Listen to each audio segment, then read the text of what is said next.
podcasts that we're involved in the Irish Times, we have a whole stable of them, but the women's podcast is a great innovation, I think, because there's nothing like it in Irish broadcasting. I think back in the 70s or 80s, Marion Finucane had a show called Women Today, and it was great. It was all stories from a female perspective, but then it didn't last too long, and since then there hasn't been a kind of Irish equivalent of Woman's Hour, which is what we ambitiously sort of model ourselves as. And I just wanted to talk to you a little bit about how it came about and where we are now and kind of what we've achieved in the short time that we've been around.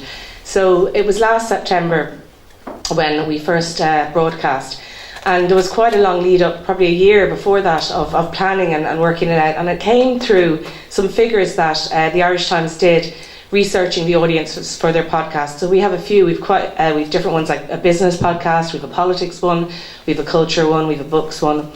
And also, obviously our biggest listened to one is by the Second Captains, which is they do 2 sports podcasts a week, which are really excellent, and I'd highly recommend them. And this research came through one day, and I was sitting at my desk and the email came through, and it was a lot of interesting statistics about our audience. And one of the statistics was about who was listening to our podcast. And in every single one, it was like 90 or 92 or 93% of male listenership. And it was kind of really shocking to me, each figure. And I found it, I was sitting there kind of gobsmacked at my desk, and then it came to my one. I have a podcast called Roisin Meets, and I have to say I robbed the title of that from Miriam O'Callaghan. But I did tweet her and say, Miriam, can I rob the title of that? And she was like, fine, Roisin, that's grand. So I have a podcast called Roisin Meets, which is like a 1-hour kind of chat with somebody. The latest one is Bríd Smith, and actually I think a really great discussion from her if you want to tune into it. But mine was the only podcast that had something approaching 50-50 men and women listening. So it was a really stark difference to the others. And it was kind of something I thought that, everybody else who got that email would be immediately jumping up about and saying, oh my God, what are we going to do about this? And I'm not saying they weren't exactly, but I suppose just being a woman and being, I think, the only female who was fronting one of the podcasts, that it was particularly of relevance to me. And so I immediately started to talk about this, and I talked to people like Una Mullally, who's here today, about, what we could do to kind of address this. And we started talking about a women's podcast, and that was the first germ of it. And it's been an absolutely fantastic journey. The first meeting we had in the Irish Times about it, we went up to the boardroom in the Irish Times, and we were sitting there, and there was 30 or 40 women from all over the Irish Times. So they were from marketing, advertising, they were from editorial, there were names you'd recognise, Kitty Holland, Kathy Sheridan, all sorts of people, and we all sat there. And it was a real feeling that we were part of a continuing legacy in the Irish Times. I know you're all familiar with Mary Cummins, obviously, who grew up here, with Maeve Binchy, with women like Mary Holland, people like that who were really groundbreaking in terms of women's journalism, or journalism that came from women, and really strong, powerful work. So that has been something that's always inspired me in my career, and especially working in the Irish Times. I feel like I'm a part of that sort of lineage, and sitting in that boardroom that day felt like this was the new embodiment of what Irish Times women were about to do. We were using a new technology to kind of do another great innovative thing. So that's sorry if I sound like blowing our own trumpets a bit too much, but it was very exciting. It just felt like we were all part of something. And Joan Burton said something very interesting earlier about women and collaboration. And how women are so good at collaboration, and I think she said, it leaves men sometimes pulling their hair out about that, because they're less so, without generalising too much.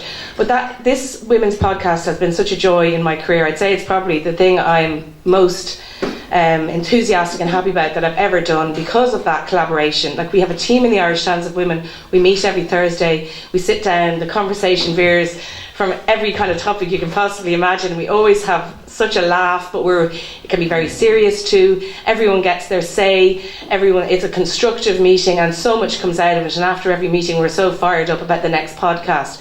So just to tell you some of the things we've had. So the podcast got the green light, which I think was very clever of the Irish Times, because it was such an opportunity, and there was obviously hunger for it, because immediately when we started, we were getting such a great response on Twitter and emails. People were saying, I've been looking for something like this, and it's very easy, just in case anyone doesn't listen to podcasts. You go on the Irish Times website, you press a button called podcasts, and all our suite of podcasts are there, and you just click onto it, and it's a world of delight waiting for you.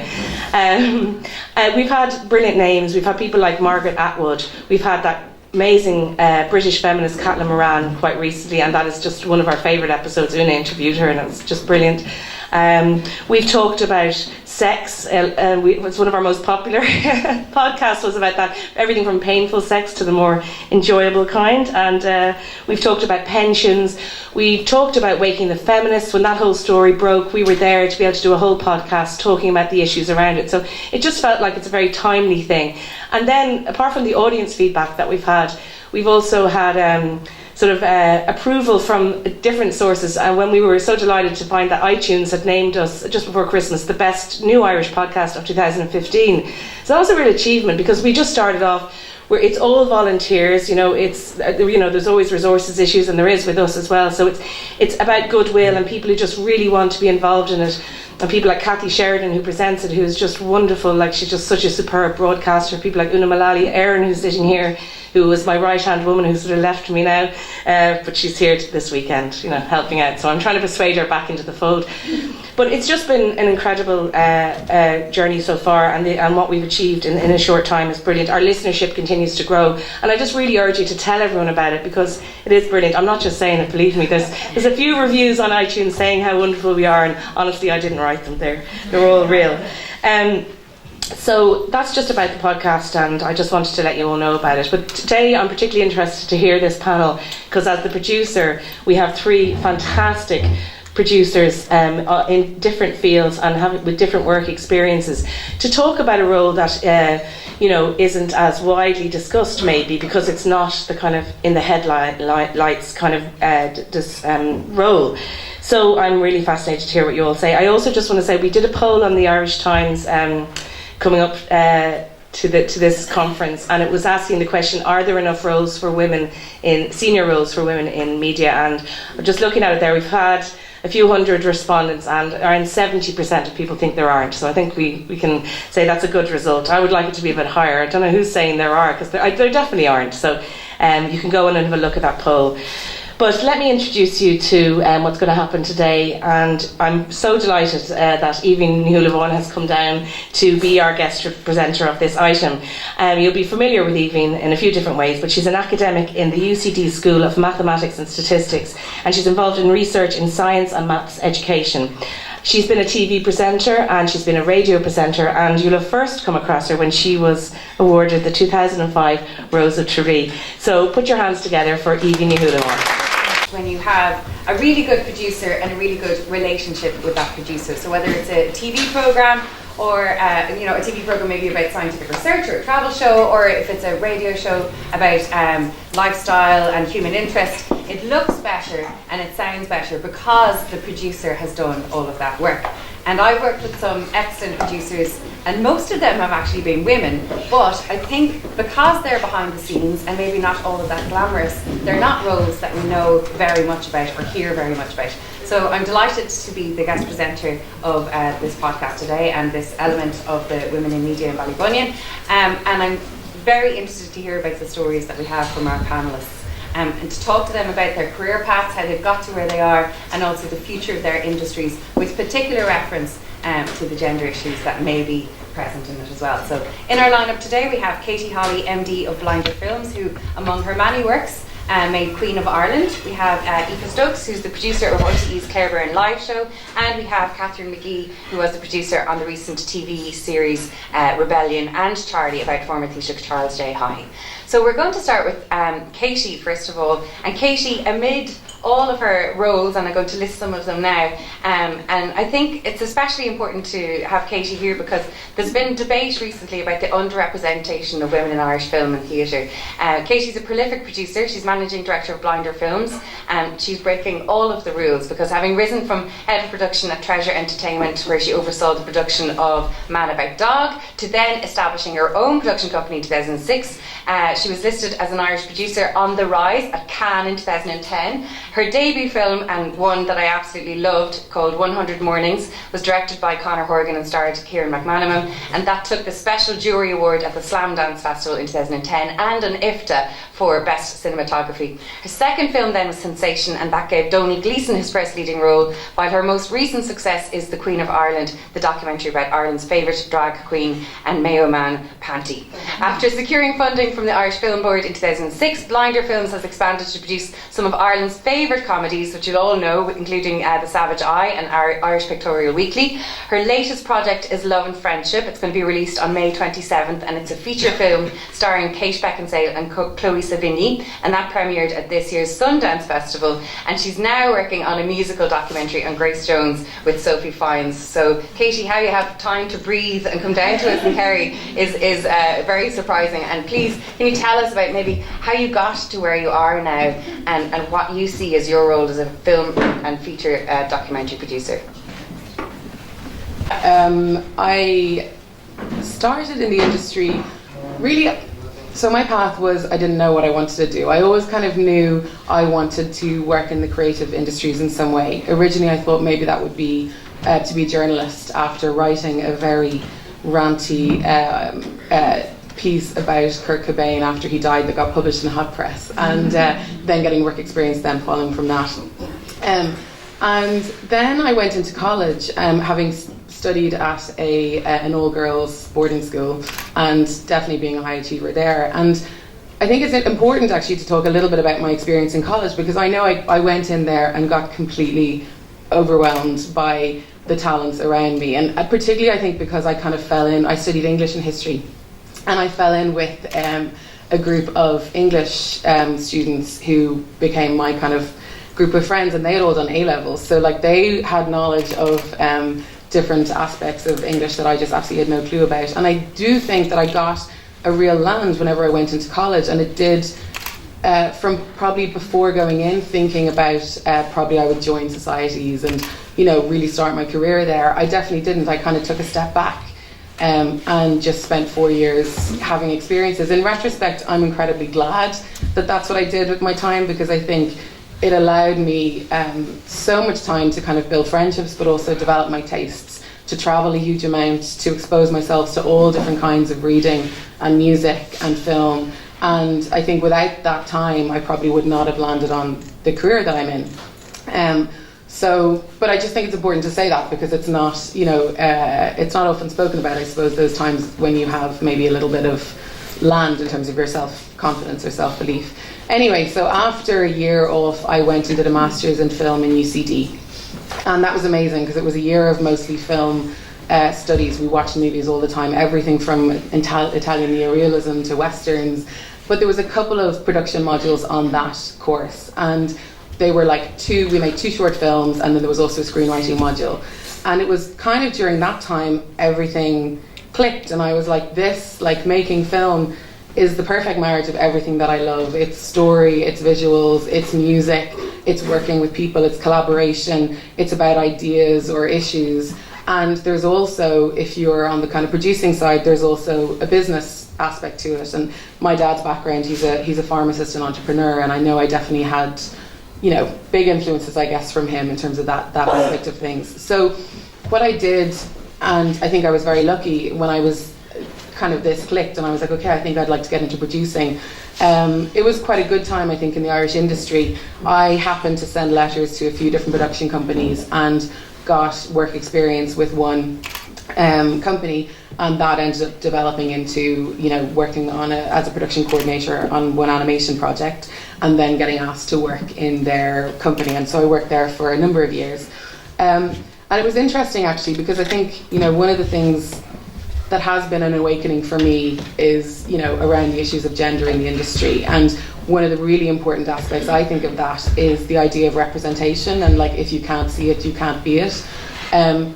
I certainly don't think in my own genesis growing up that I ever felt that that there was blocks to me of being a producer. And I think part of that was probably to do with the fact that there were producers that I could look to and point to, people on the international market like Christine Vachon from Killer Films, Linda Oakes, who, you know, they've written books about producing, and that was one of the things that I did, was go and research them and read all about that. But then also here at home, people like Lily Doolan, you know, I think that's so important. But it was funny, someone asked me recently, because I have definitely been trying to make an effort to like be more vocal and put myself forward and show that there are people out there producing that maybe will inspire other people to kind of get into it. I was asked, have I ever been a subject of discrimination, or do I feel that my gender got in my way of progress? And I said no at the time, and I kind of reflected on it afterwards.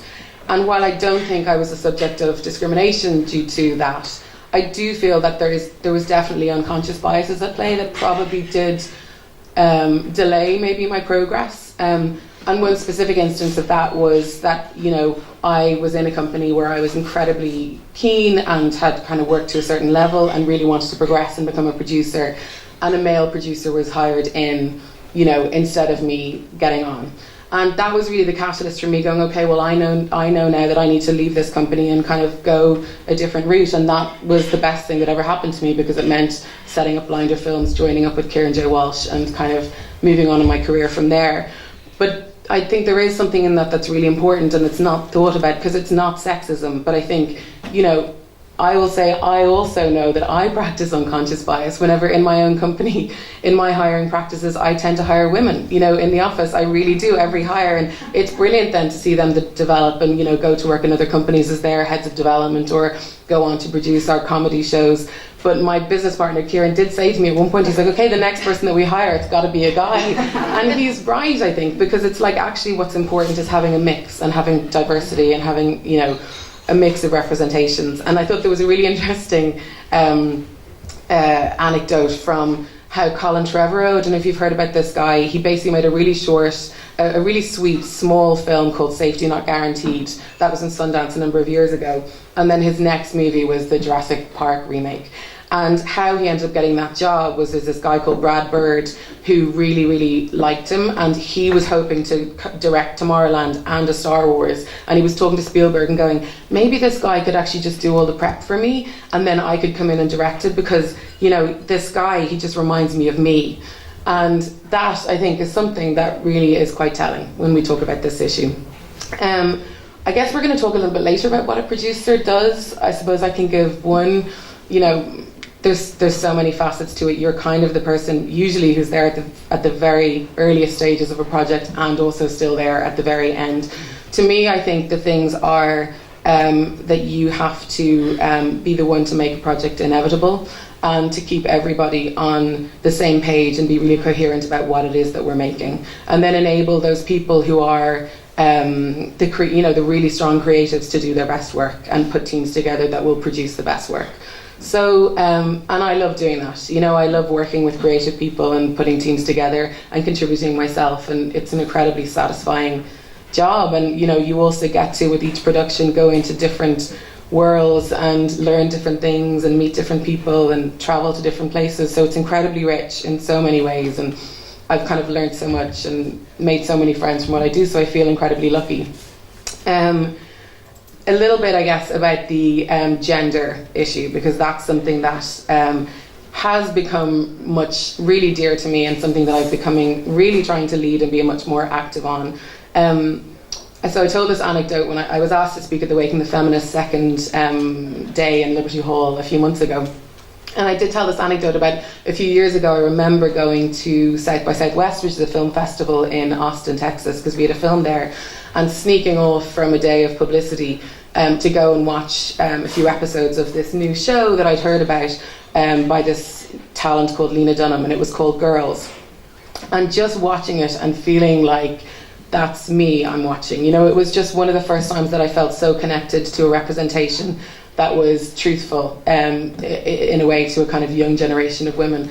And then I think it was the following year at the Galway Film Fleadh, watching a succession of Irish films, and that's the place where Irish films, you know, the new Irish films are usually launched, where they were all male stories and from male perspectives, and there was absolutely nothing, you know, that the women were girlfriends or mothers or daughters, and going, there's something really wrong here. You know, all the films I loved, and then you kind of look back at them and go, it's, Midnight Cowboy or All the President's Men, and they just weren't women's stories. And so there was a call then, the Irish Film Board put a call out for people to join the board. So I applied, and one of the I was invited to do a interview with the minister, and so one of the things that we discussed in that meeting was diversity. I felt like that was one really important thing that I would like to represent on the board, and was told, we had this great chat, went on for an hour, spoke about my career, and at the end of the chat he was like, oh, that's really great, that you've agreed to come forward, because, we now have this quota of 40% on state boards. Oh no, it was a tick box exercise? Yeah. So, so I think one of the things I'm really proud of, so I'm part of Women in Film and Television Ireland. We're a lobby group for equal representation and for trying to highlight the achievements of women in the film and TV industry. And I'm also on the board, as I mentioned, of the Film Board. And really, actually, we had been talking a long time about working on diversity and the issues in the Film Board. Just to give you one small sense of it, because we don't have great statistics, but in December 2015, only 21% of produced films were written by women, and only 18% were helmed by a female director.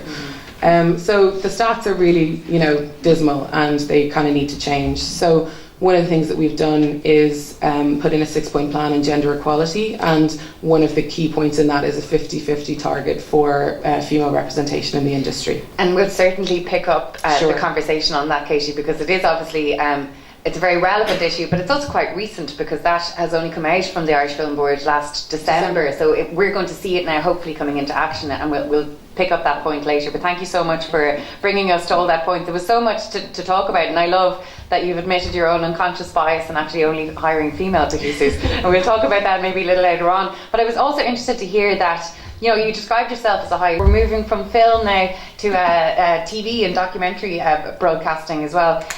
This is Aoife Stokes, who's still in her early 30s. She's delighted that I'm going to describe her.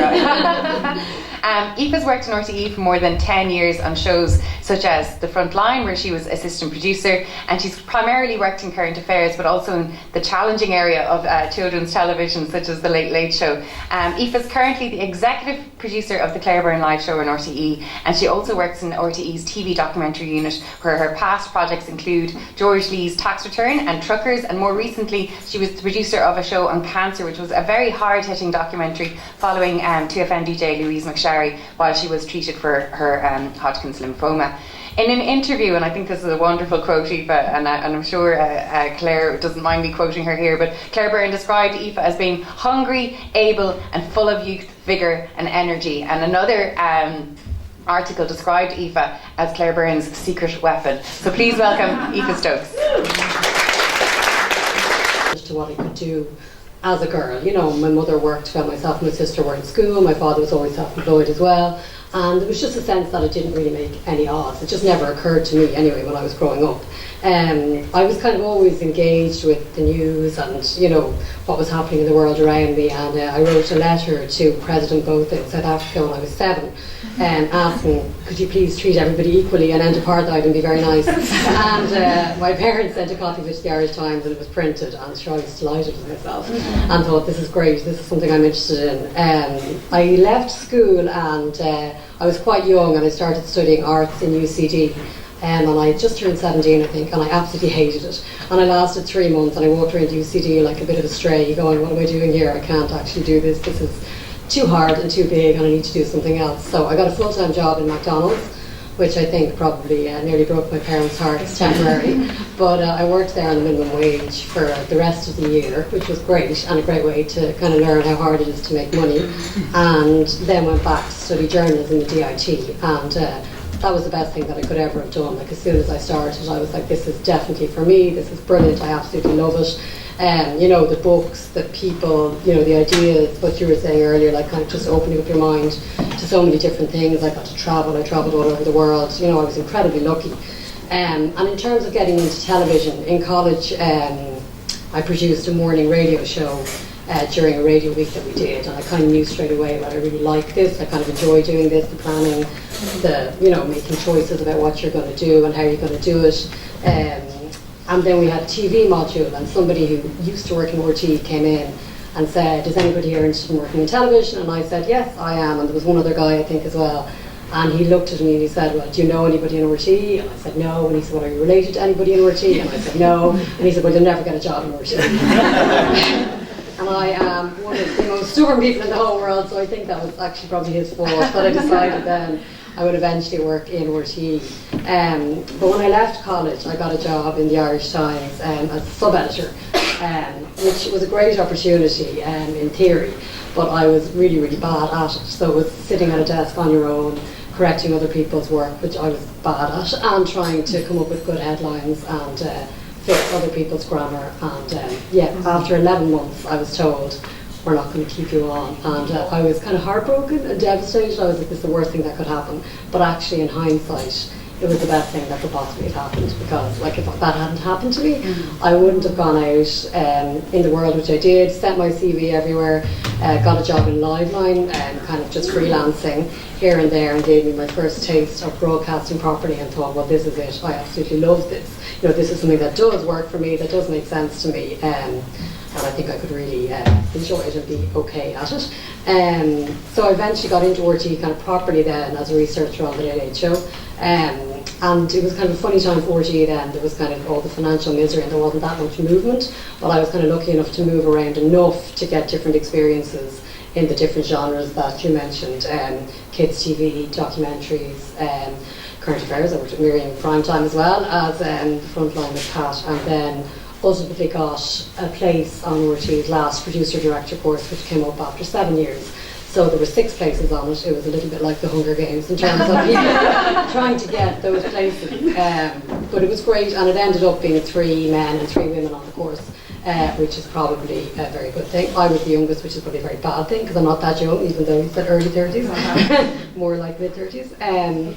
So in terms of being a woman, I was trying to think about, in terms of my experience, what it's kind of meant or how it's impacted in a good or bad way kind of on what I've done or how I've done it. So I suppose I've definitely seen lots of overtly sexist behaviour, you know, like I've seen a man and a woman doing the exact same job and having a huge pay disparity. I've had so much in terms of casual sexism. I think probably most people have, you know, like I've been slapped on the arse, I've been described, no, not where I currently work. Claire very much have a lot.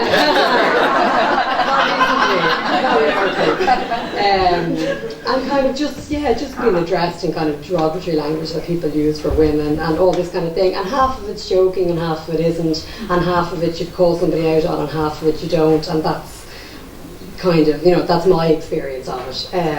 But in terms of opportunities that I've had, I kind of don't think that I've been in any way discriminated or had less opportunities as a woman. To be honest, that's my own personal experience. And actually, in terms of mentors and work and that kind of thing, I've had a lot of men who've been extremely helpful, extremely good. Like there's 2 people in particular who've really helped me in my career and kind of pushed me to go for things when I thought I wasn't ready, and have been very kind of consistent in kind of pushing me forward, and they've both been men. Now I've worked with some brilliant women as well, but there has been a lot of help, you know, from those men. And I have also like had the experience where some women can be less encouraging of other women, you know, coming along, and like I was told by somebody, oh, this other woman says you were too ambitious or whatever, which is fine, but there is a kind of, there's 2 sides to it, so it's not always, you know, men helping men and women helping women. There's kind of, it's kind of more complex than that, I think.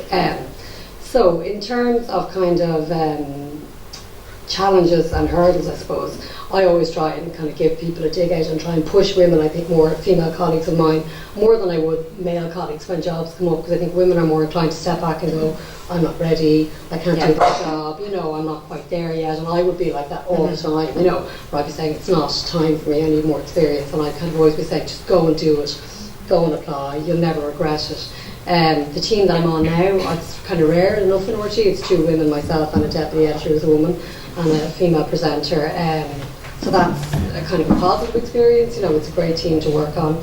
And the other big shows, some of the other big shows like Primetime, the Late Late Show, the Great Artist Show on Saturday night, they would just have 2 men at the helm of those shows. So it's kind of nice to be in a position, you know, to kind of have that experience.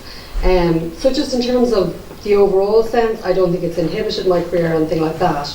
but I am kind of painfully aware sometimes of being a woman in a very male-dominated industry still at the top. You know, you can easily go into a management meeting, and be the only woman there. And there is times when you do, you know, just take a moment to notice it, you know.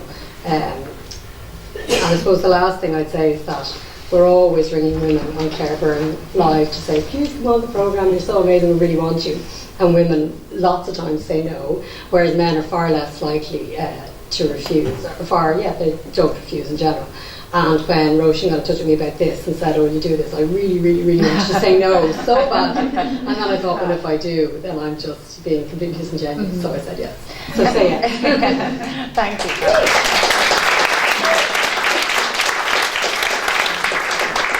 This is something that's come up at the conference a couple of times now, that when women are phoned up to participate in panels, especially if they're going to be on live television, that they're more reticent to agree to such. So why do you think that that's the case? Like, have any of the women that you've spoken to said, I can't do it for X, Y, Z, or is it purely a self-confidence issue? There's a whole load of reasons. So some of it is proper practical childcare reasons where people can't make arrangements in time. Some of it is the thing that I think we'd all do, which is, oh no, I don't have anything to wear, my hair is crap. Honestly, and people will be honest and say that, you know, I could relate to that because people are so judgmental. You know, you don't want to go on and then have someone go, oh, she said something but I didn't hear anything because, you know, of how she looked, or, you know, and I could see how people do that. And the other thing is, you know, definitely confidence and being self-conscious, and women are far more likely to think about, if I say that, what will that mean, or that isn't necessarily my exact expertise, whereas I think men are far more likely to say, I'll just do it. You know, I believe my view is really important and I'll go out and I'll do it.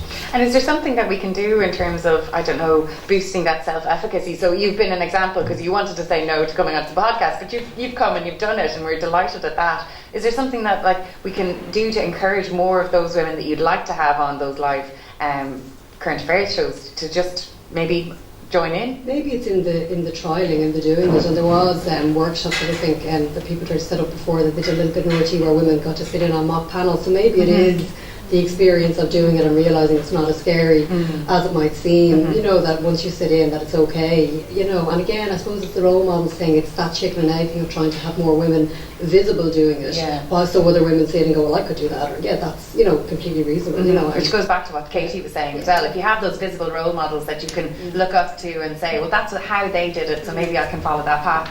I can't stop, Aoife, and I don't want to focus on this because we've a lot more to talk about, and I really want to hear from Catherine as well. But the overt sexism, like, did someone actually slap you on the ass while you were at work?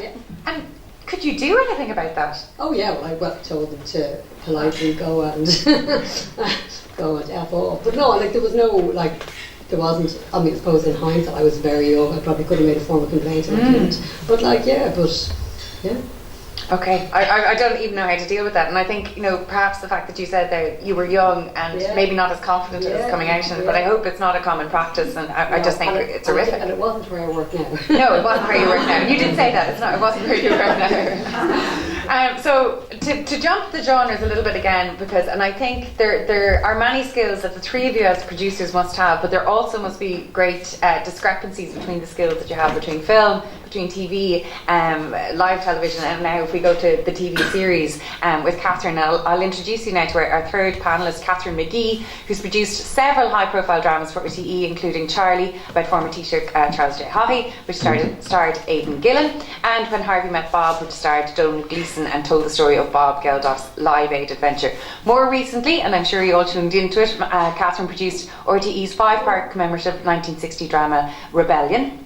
And I have a quote from her here where she was describing a very small but a standout moment of filming that series, where she said, one of them for me was being in Kilmainham jail, where we filmed on the real corridor where the real female prisoners were held. We filmed a shot with our female prisoners being marched along that corridor, and we filmed it at night. It was very moving, and the actors were very conscious of their surroundings. You could feel the ghosts of the place. The guides from Kilmainham were all there to say it because they were very excited by what we were doing. So I felt proud of that. That was a great moment. And Catherine, I absolutely loved that series, Rebellion, and I thought it really brought to life, in a very human sense, the stories around 1916 and really started those conversations again. So in the course of hearing about your trajectory to becoming a producer, I hope you'll be able to... Contacted me about this was thinking about, you know, and we talked about this amongst ourselves earlier, producers, tend to stay behind the cameras, and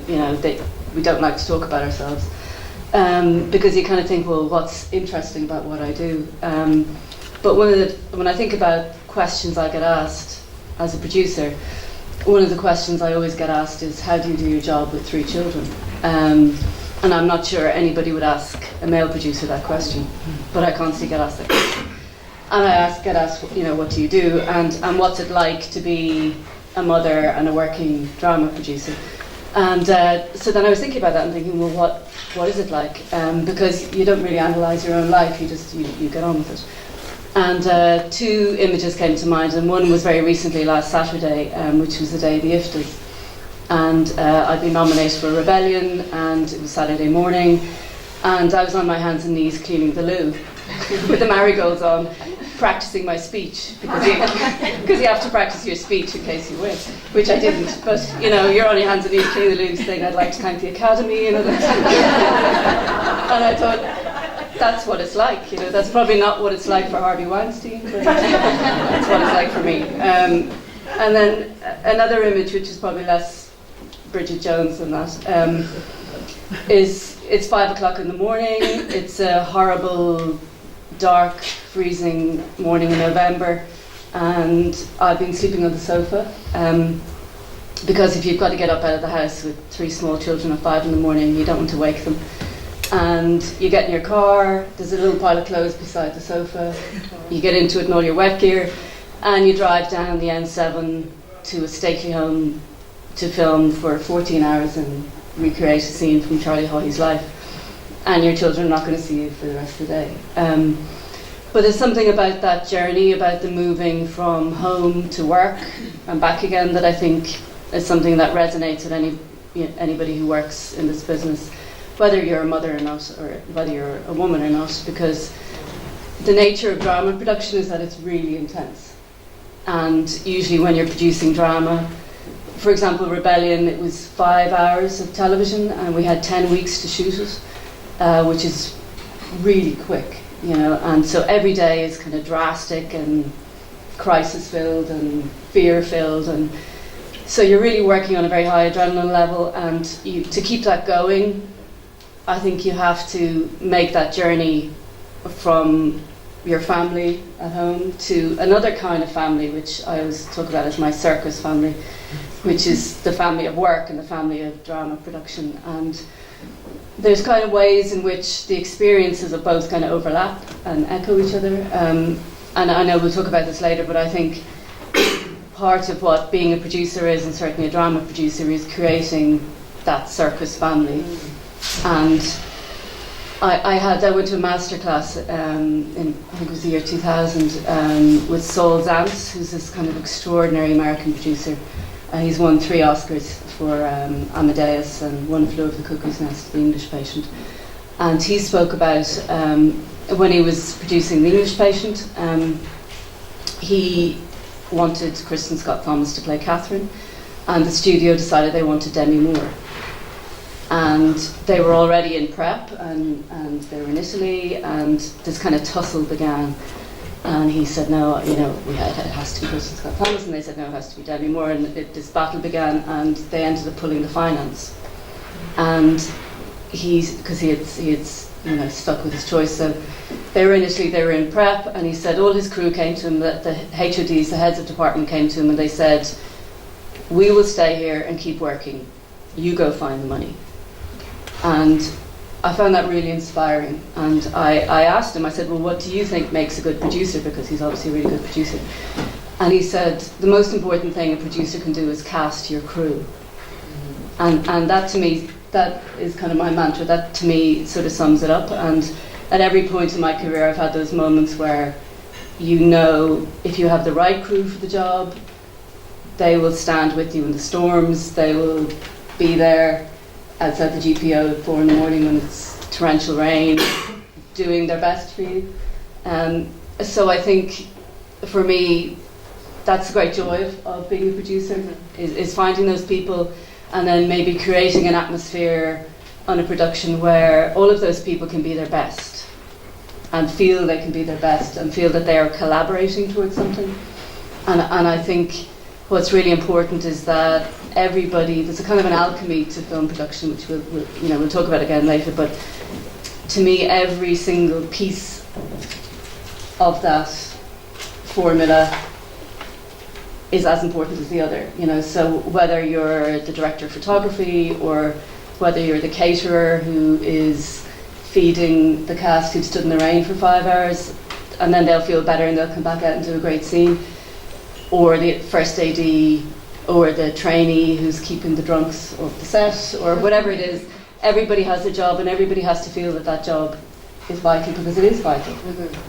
So you work at that intensity, and then I think the really important thing is to come back from that and kind of cross back into your real life, and kind of that is often the hard part, and a lot of crew talk about that as being the really difficult thing, is to make that transition back, and because you're kind of mad at the end of it and elated, and and you come back and you have to bring yourself down again, and there's no one asking you, do you want a coffee, and there's no lunch menu, and people are asking you what's for dinner, and and then you realise and it's only telly, and you have to come back, and the only way to kind of go back to the first question I can do it is to get away from it completely, and I usually stop working for a month or two, and then I'm home completely, and I can play Lego on the floor with my phone in my hand, and I can be completely present again at home.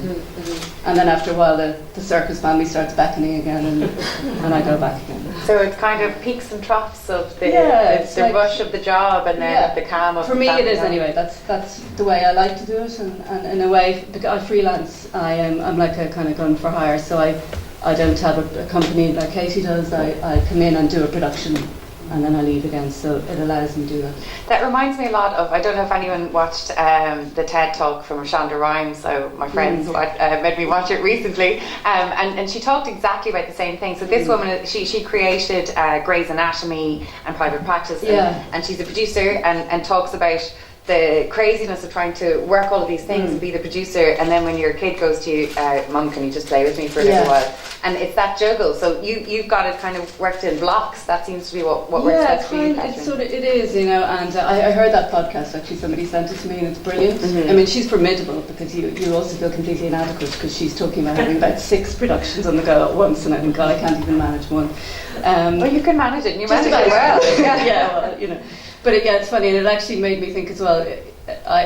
There was a job a few years ago. I line produced a feature film, and when you tried to cross over both worlds, and I decided to bring my kids out as extras, and I thought this would be a fantastic idea, and I'll bring them to work, and they'll see what I do, and it'll all be marvellous. And I was, we were filming in a school in Cabra, which is where I live, so I thought this is really easy, and it was a scene which was like a kind of Halloween scene where they were all dressed up in their costumes, and so they were delighted, and they were all there, and the director did this like really complicated Steadicam shot through all these kids, and which took a long time to film and kind of choreograph. And my son, who was 6 at the time, was featured immediately and kept going, which meant then he had to be in it, because once he was featured he had to be in it for continuity. And after about 2 takes he decided he'd had enough.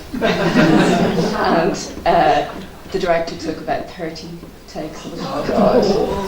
And I was sitting at the monitor, I was now doing my job, I was kind of ignoring him, and he, out of all the extras, was the one who walked off the set, and he came up to me and he said, I'm not doing this, I'm going home. And I started whispering to him, saying, no, honestly, can you just... And it kind of escalated the whole scene into me starting to go, I'm going to count to 3. And all the crew are just falling around the place laughing. You can't cross it over. No. Well done for trying. Well done for trying.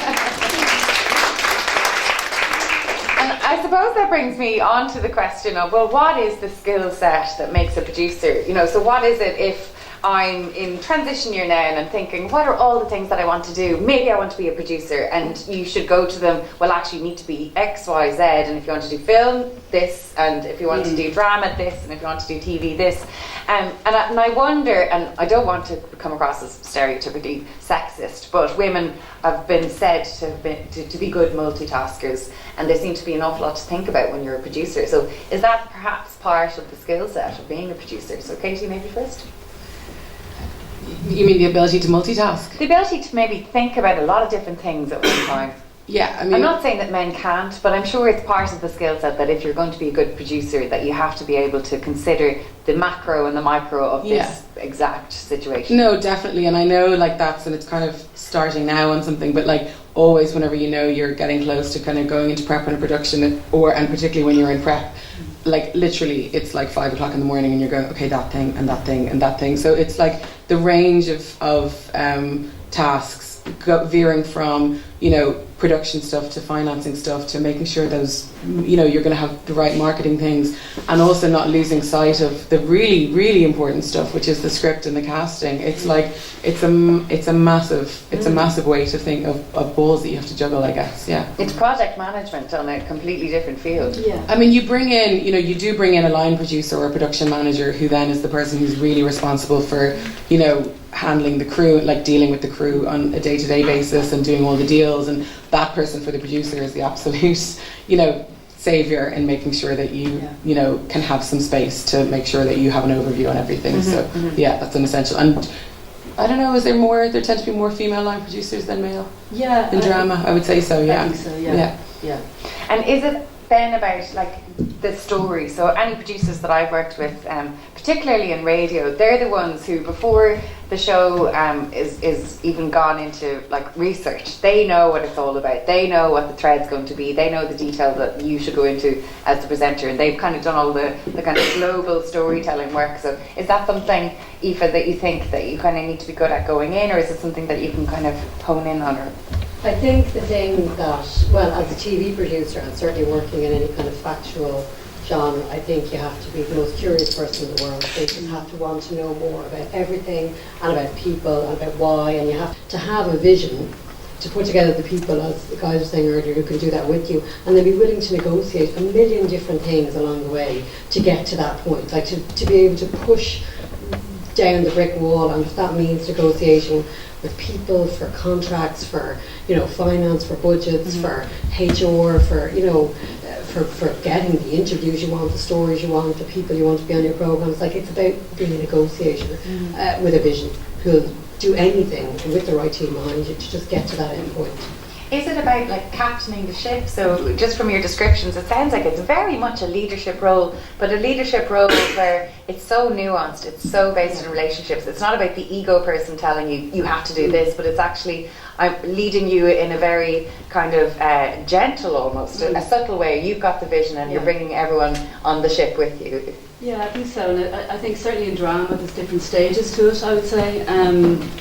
You know, like in prep there is that thing of getting the right crew together, and then with the director getting the right cast. But I think sometimes once you start filming, and certainly when you're on set, sometimes it can feel like everybody is doing something really important apart from the producer.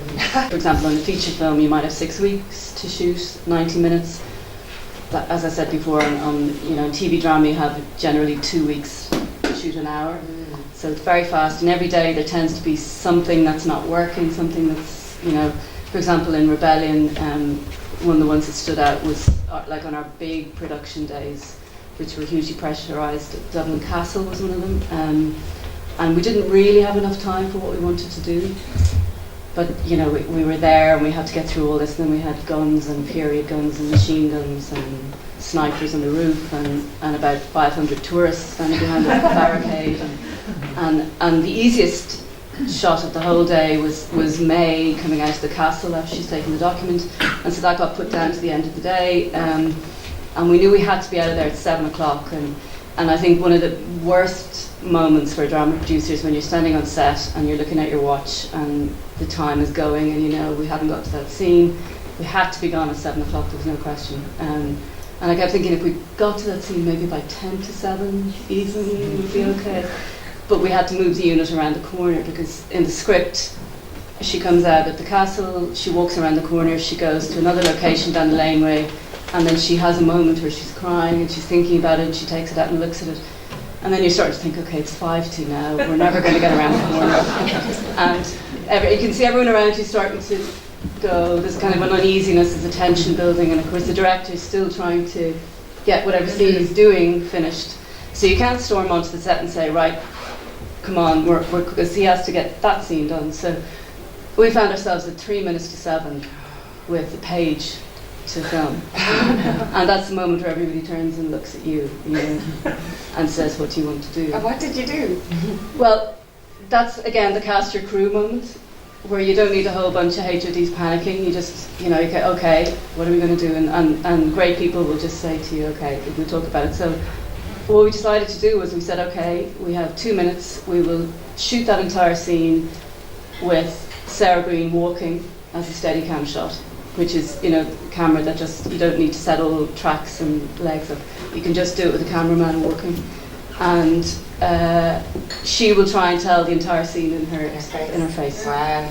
So we said, okay, and I said to Sarah, okay, this is, what do you think? And because it's Sarah Green, she said, yeah, no problem, of course. And where do I stand? And I said, but you're only going to have one take. Oh gosh. I'm sorry, we have to be out of here because Dublin City Council are looking at their watches. So, and she went and she did it, and it ended up being my favourite shot in the whole series. It was a beautiful scene. Wow. And you told that story so well.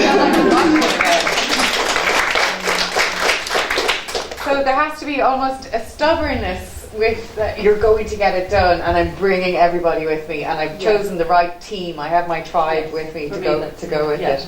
I want to go back a little bit. Katie, you spoke earlier of your role on the boards of the Irish Film Board and the women in film and television in Ireland, or across the globe. No, I mean the one place that is actually one of the problems I would say is that in Ireland statistics are a real issue. So the film board is one of our points on the equality plan is to publish quarterly statistics. So that will show how we're doing in terms of the number of applications we're getting in and the number of successful applications broken down by gender. So I think that is a really good step forward, and I think it's really important that we're transparent on that. And actually one of the interesting things that has shown is that the strike rate is actually marginally higher for women, but the level of applications is much lower. So that's something that producers, I think, really need to look at, in terms of the talent that they choose to work with. But across other sectors, or the other kind of funding bodies, there was a seminar that Susan Liddy of the University of Limerick organised last month, and she had presentations from RTE, TG Carr and the BAI. All of them were saying that they are equal opportunities, but they don't have a stated gender policy. And for RTE and TG Carr, they don't have statistics that they can publish to show us what the level is across male and female in writing, directing, producing. BAI did run some numbers for the event, and they actually have a bigger budget than the Film Board. They have 17 million a year to spend from license fee payers, and I think it's 19% of their funding goes to female directors. Mm-hmm. So one shining light, I would say, is Sweden. Anna Sterner was also part of that panel, and they have made great strides there. I mean, obviously they were probably way ahead to begin with in terms of the attitude towards gender. Hopefully seeing a prolific time in Irish film and television, and there's a lot more to look forward to. Catherine, can I just ask you what's happening with Rebellion? Yeah, give us a little taster. Yeah, into production on another series, which we'll be filming in the autumn. So we're going to take the story up during the War of Independence. Great, so a lot more to look forward to there. I'd like to thank my panel today. I think we have a lot of positive role models in these three women that we have in our panel. It's a job that you've described as very crisis-filled, but very exciting, very rewarding as well. Listing all of the skills, I imagine, is something that you definitely have to craft, and I'm so delighted now that people who are maybe up and coming in the next generation can have mentors and role models as yourselves. So please thank Katie, Holly, Catherine McGee and Aoife Stokes for joining us today.